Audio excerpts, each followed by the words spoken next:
Hayyamee galatoomaa haala silkii keenyamee oriijinaalaa fi koppii ta'uus adda beeknu haala kamiin adda beekuu dandeenya? Laftumatti jechuun silkii keenya eeguu bitannu dura seetingii keenya banneeti. Seetingii gidee bannee booda appilikeeshin maanaajer kan jedhu banna. Appilikeeshin maanaajer kana gidee bannee booda bakka iddoo kanatti show application system application kan jedhu kana gidee tunnee booda akkanatti nuuf fidu isa keessatti barbaadna miidiyaatech yookaan mtk.com kan jedhu yoo jiraate silkiin teenya koppiidha yookaan immoo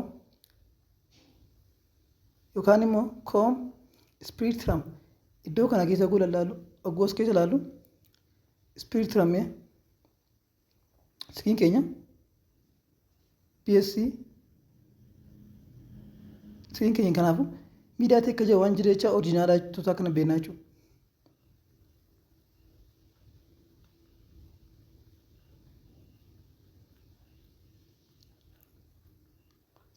Salphumatti jechuudha.